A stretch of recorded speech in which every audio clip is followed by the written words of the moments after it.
ఓం నమః శివాయ. ఓం నమో నారాయణాయ. ఓం శ్రీ స్వర్ణాకర్షణ కాళభైరవాయ నమో నమః. ఓం నరదృష్టి నివారణ సంచిత కర్మ ప్రారబ్ధ కర్మ ఆగమిక కర్మ దగ్ధ నివారణ తులాభార కాళభైరవాయ నమో నమః. ఓం కాళకాలాయ విద్మహే కాళాతీతాయ ధీమహి తన్నో శ్రీ స్వర్ణాకర్షణ కాళభైరవ ప్రచోదయాతు. హరి ఓం.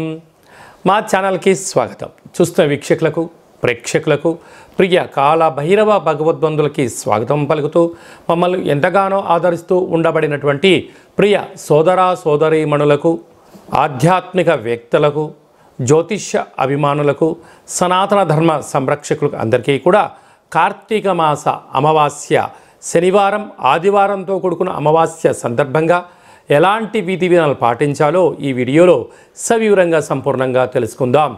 16/11/2024 నుండి 30/11/2024 వరకు పుట్టినటువంటి వారందరికీ కూడా ముందస్తుగా జన్మదిన శుభాకాంక్షలు. గతంలో వివాహం చేసుకున్న వారికి వివాహ వార్షికోత్సవ శుభాకాంక్షలు. ప్రధానంగా మీరు ఈ వీడియో చూస్తున్నారు అన్నట్లయితేనే ఆ కాళభైరవ స్వామికి ఆజ్ఞ ఆశీస్సులు మీపైన ఉన్నాయని చెప్పి గమనించాలి. వీడియో ప్రారంభం నుంచి చివరిదాకా విన్నట్లయితే మీ అష్ట కష్టాలన్నీ కూడా తొలగిపోయి ఐశ్వర్యానికి స్వాగతం పలుకుతారు అని చెప్పి కూడా గమనించాలి. ద్వాదశ రాశుల్లో గ్రహ గమనాన్ని ఒకసారి వీక్షింపచేద్దాం. వృషభ రాశిలో గురుచంద్రుల కళయిక గజకేసరి యోగంతో ప్రారంభమవడం, కర్కాటక రాశిలో కుజ భగవానుడు నీచభంగ సంచార స్థితి, కన్యరాశిలో కేతు సంచార స్థితి, వృశ్చిక రాశిలో రవి బుధ సంచార స్థితి, బుధాదిత్య రాజయోగము, ధనుసు రాశిలో శుక్ర భగవానుడు సంచార స్థితి, కుంభరాశిలో శని భగవానుడు వక్రగమన స్వక్షేత్ర సంచార స్థితి, మీనరాశిలో రాహు సంచార స్థితితో ద్వాదశ రాశుల్లో గ్రహ గమనాలు ఈ విధంగా ఉన్నాయి.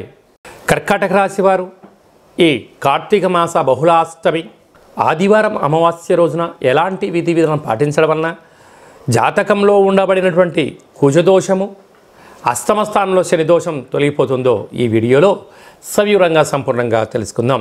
కర్కాటక రాశిలో ఏ నక్షత్రాలు వస్తాయనగా పునర్వసు నక్షత్రంలోని చివరి పాదమైన 4వ పాదము, పుష్యమీ నక్షత్రంలోని 4 పాదాలు, ఆశ్లేష నక్షత్రంలో 4 పాదాలు కలిపితే కర్కాటక రాశి. చాలామందికి పుట్టినటువంటి కాల సమయంలో డేటా బర్త్లో లేనటువంటి వారికి పేరు యొక్క మొదటి అక్షరాన్ని అనుసరిస్తూ ఆ రాశిని తెలుసుకునే ప్రయత్నం చేద్దాం. హి, హు, హే, హో, డా, డి, డు, డే, డో అక్షరాల వరదరుడు కర్కాటక రాశి జాతకులే.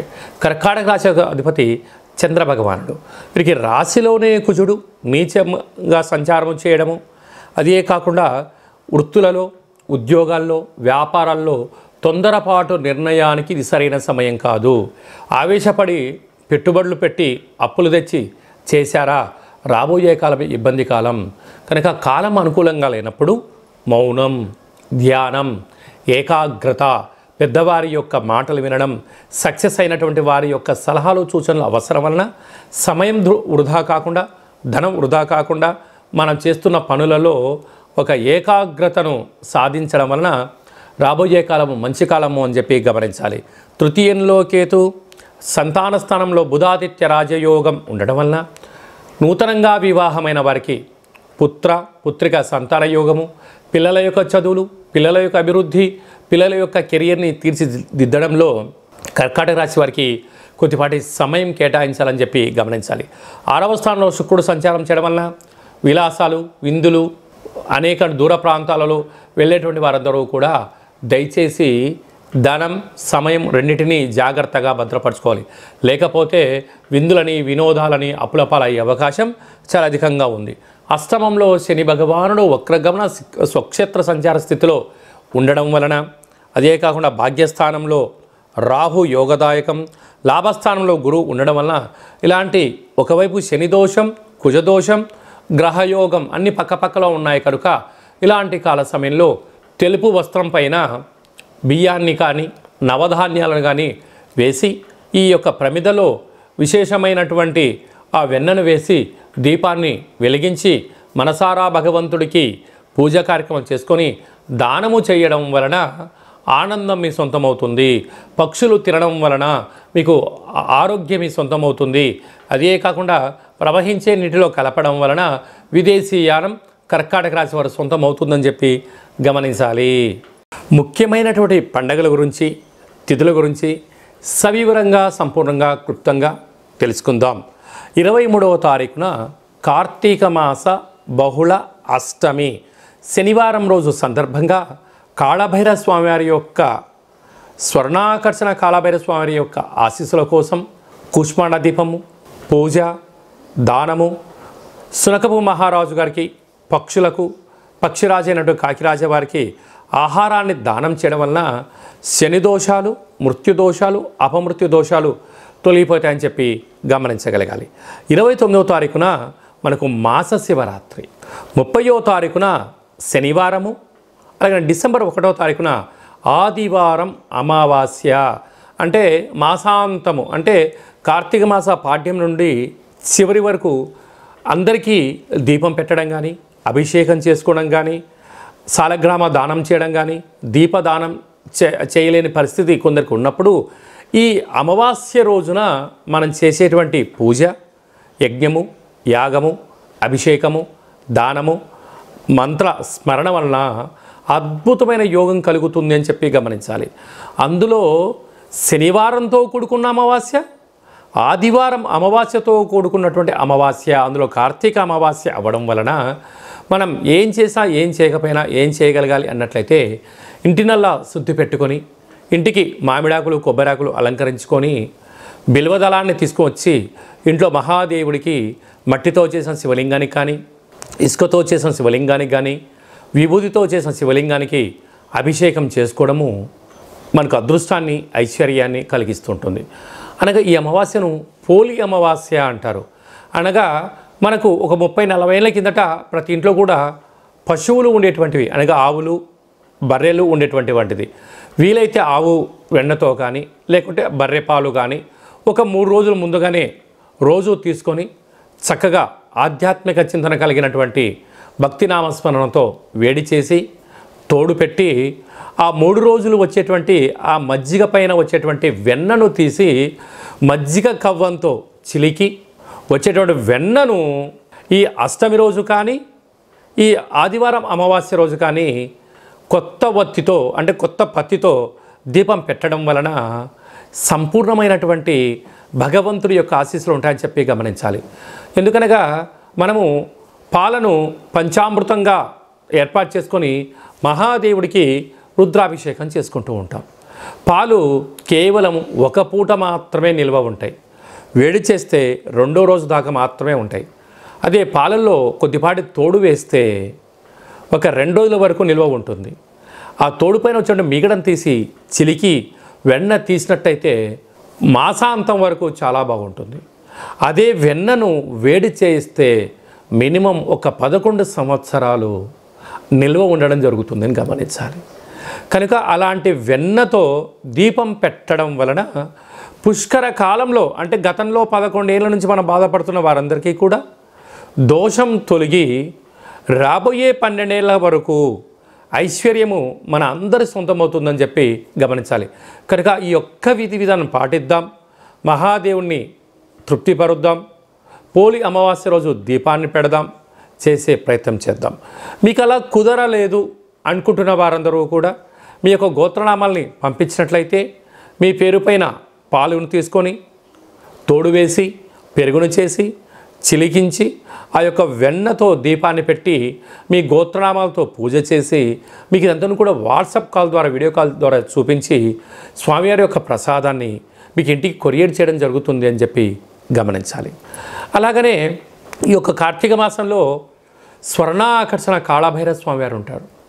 కనుక బిల్వదళంతో మహాదేవుడికి అర్చన చేసుకోవడం, విభూతితో అభిషేకం చేసుకొని ఆ విభూతిని లలాట స్థానంలో పెట్టుకోవడం వలన బ్రహ్మరాసిన వ్రాతను కూడా తొలగించుకొని మనకేం కావాలో అది మనసులో అనుకోవడం వలన అద్భుతమైనటువంటి ఐశ్వర్యం ఆనందం మన సొంతమవుతుంది. కనుక ఈ స్వర్ణాకర్షణ కాళభైరవ స్వామి యొక్క పూజా విధానము, ముడుపు, దీపము, కూష్మాండ దీపము, అభిషేక హోమ కార్యక్రమాలు చేయించాలి అనుకున్న వారందరూ ఈ కింద మనం సంప్రదించినట్లయితే మీకు వీడియో కాల్ ద్వారా పూజా కార్యక్రమం చేయించి ప్రసాదాన్ని కూడా తమరికి అందజేయడం జరుగుతుందని చెప్పి గమనించాలి. అలాగనే ఈ యొక్క పాత్రను స్వర్ణాకర్షణ కాళభైరవ స్వామి యొక్క అక్షయ పాత్ర అంటారు. అక్షయం అనగా నశించబడినటువంటిది. ఇందులో 12 రాసులను అచ్చివేసి ఉండడం జరుగుతుంటుంది. ఈ యొక్క పాత్ర సహాయం చేత ప్రతిరోజు మనం ఇంట్లో పూజ చేసిన తర్వాత ఉదయం కానీ సాయంత్రం కానీ ఇలా శబ్దం చేయడం వలన ఓంకార శబ్దం రావడం జరుగుతుంటుంది.